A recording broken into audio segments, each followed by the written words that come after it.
Yep, due for an oil change. Let's get her done. Doesn't look black, but it's been 5,000 miles, so let's get her replaced. Probably use the German torque spec, good and tight. Do you pre-fill your oil filter before you install it? Boom. And we're gonna do the same thing here. Boom. And here we are torquing, not twerking, we are torquing the drain bolt.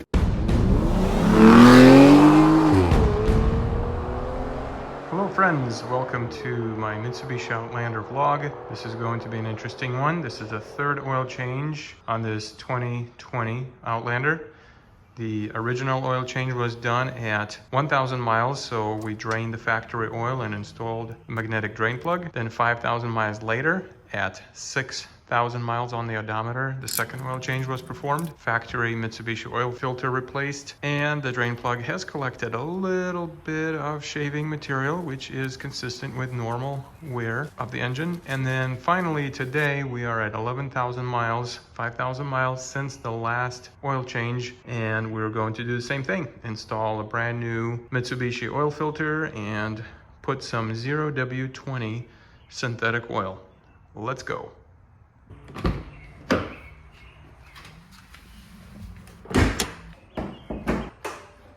And the tools you need for the job is 17mm socket if you are using a factory drain plug. I have a magnetic gritty plug, which actually is 14mm.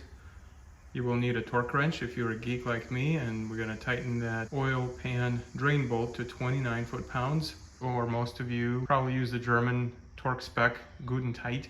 You're going to need a new fresh oil filter. I prefer the factory Mitsubishi one.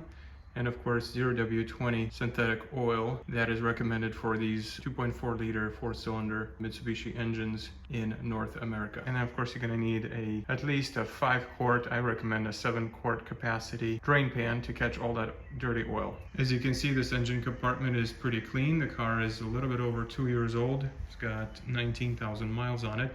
I recently detailed the engine. Follow the link in the description below and up here in the video for a video on how I detailed this engine bay. Before we drain the oil, let's take a look and see what the used oil looks like on the dipstick, how dirty it is, and we are still right at the high mark. High mark. All right, and then the oil doesn't look too bad. My camera can focus. Doesn't look black, but it's been 5,000 miles, so let's get her replaced. You can see it's brown, not burnt. Now you could either leave your dipstick out a little bit to let it vent, or what I like to do is remove the fill plug before draining the oil. It'll allow it to drain a bit quicker. All right, getting under the car. I have my drain bucket positioned, and here is the drain plug facing the rear of the vehicle. So we're gonna go ahead and loosen this. Did I mention another beautiful thing about the oil change on the Outlander? I'm not using any ramps. The car is sitting on the ground, and lucky my body habitus allows me to get underneath it, no problem. You have probably about 12 to 14 inches of clearance here to get underneath there. So if you're worried about not having enough supplies or tools or equipment to do your own oil change, some of these SUVs are easy enough to do without using the car ramp. I've loosened the drain plug, and we are ready to go ahead and release that 5,000 mile oil. Okay, it's about to come out, so here we go. Oh, I keep forgetting it's magnetic, and of course the pressure from the oil coming out does not kick the plug out, so you gotta be able to, as soon as it comes out, you need to grab it and pull it away. So here's the drain plug, and in fact it seems to have a little bit less residue on it than it did first time around. We'll have to see. I'll show you in just a moment. And the oil is draining. We can kind of see through it. It is dark brown in color, but it is not black. So adjust your bucket as the stream decreases. You can kind of see it's actually a nice kind of an amber color, almost like a transmission fluid color, isn't it? So just adjust your bucket to make sure that you are catching it all and you're not having any drips. All right, I'm gonna let her drain. Okay, let's take a look at this plug. You can see there's a little bit of residue, not bad. So you can kind of see there's some shavings that come off, but let me clean it up. Now I'm sure I'm gonna catch some crap from some of the couch experts out there. Oh my God, you didn't replace the ring or the gasket on the drain plug.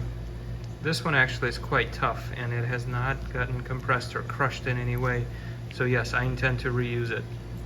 I'm gonna reuse this crush washer as is.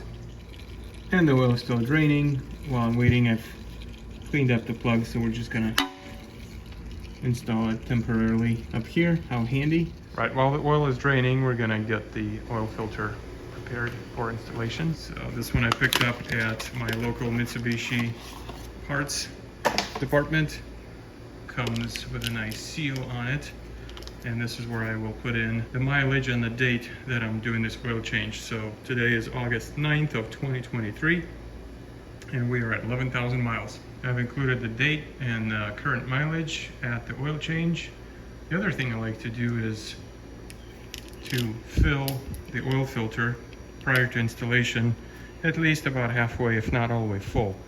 On this particular engine, the filter is mounted vertically, so that way there's no spillage that you would anticipate. The oil capacity is 4.9 quarts with the oil filter, so that pretty much takes the entire 5 US quart jug on there, and I have just a little bit left in the container. Now please leave a comment below. Do you pre-fill your oil filter before you install it? Just curious to know.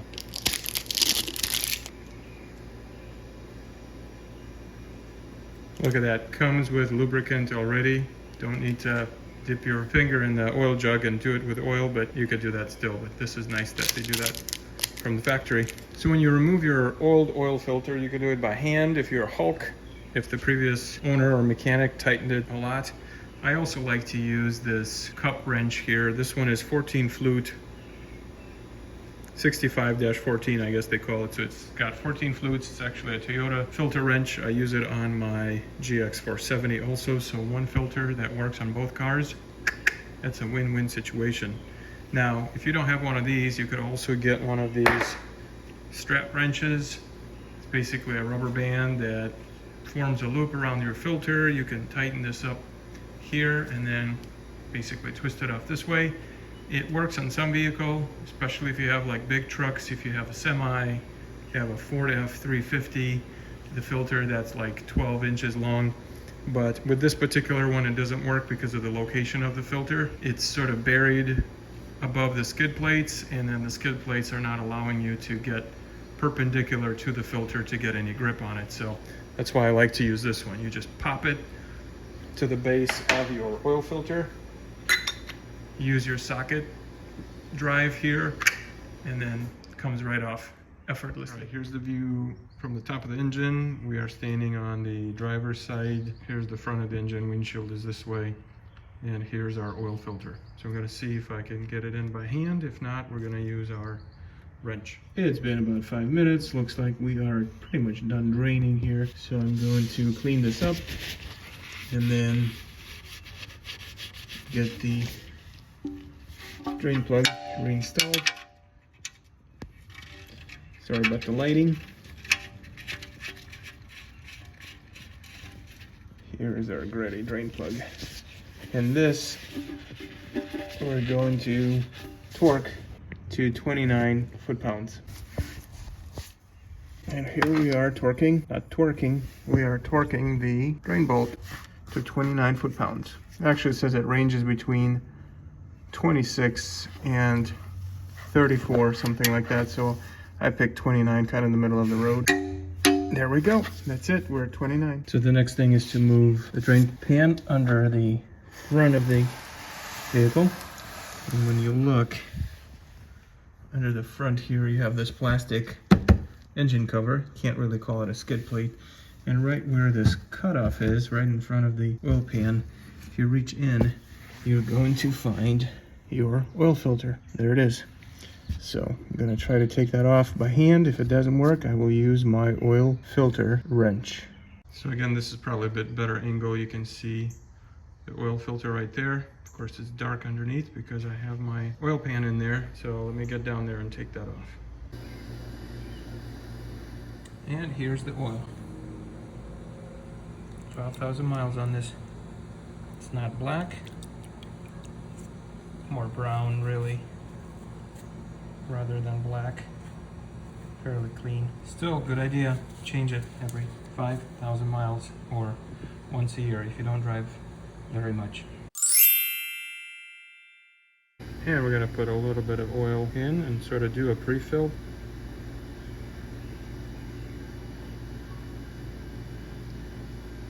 You want to go nice and slow.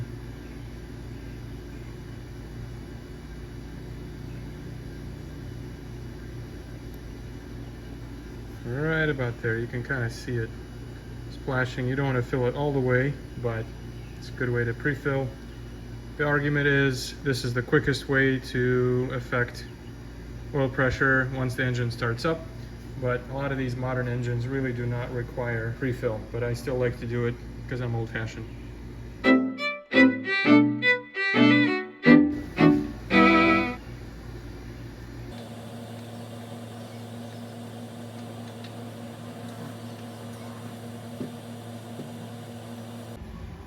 And here's the installed oil filter. There we go, nice and clean.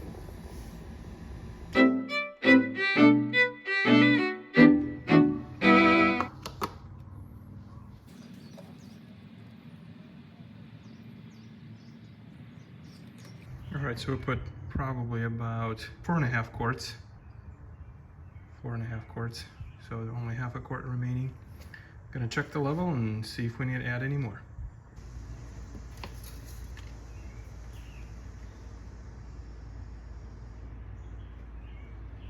It's hard to tell, of course, on the camera, but we are right below the full mark. So I'm gonna run an engine and see where are we at.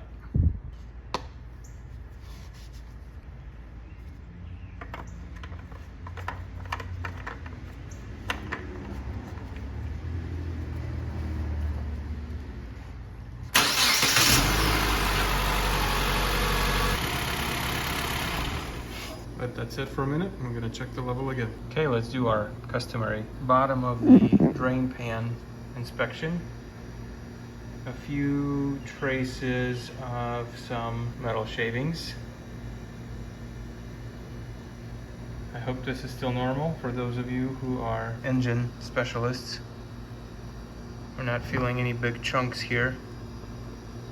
And I don't think this is any more than after the first one. In fact, there seems like there's probably less shavings here. The other thing too, you might be fooled, but the pan is scratched, so it's not perfectly level. So some of these are just imperfections on the bottom of the pan.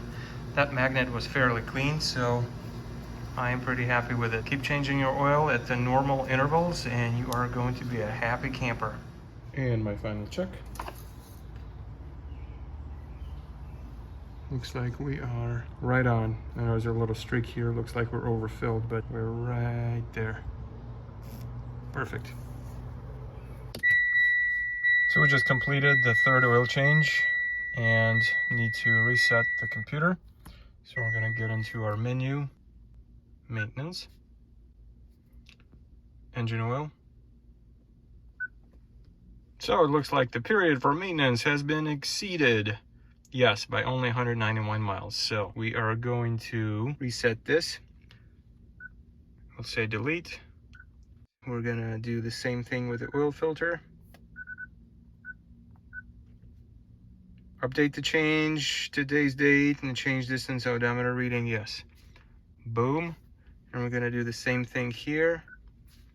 Boom. Okay, so now we have a reminder that in 5,000 miles, our light's gonna go off. It says maintenance required.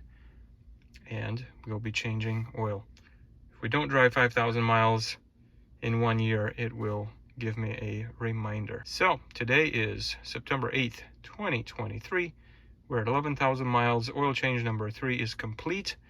We'll see you in 5,000 miles, unless any other projects come around on this wonderful 2020 Mitsubishi Outlander. Thanks so much for watching, guys. Please like and subscribe. We'll see you on the next one.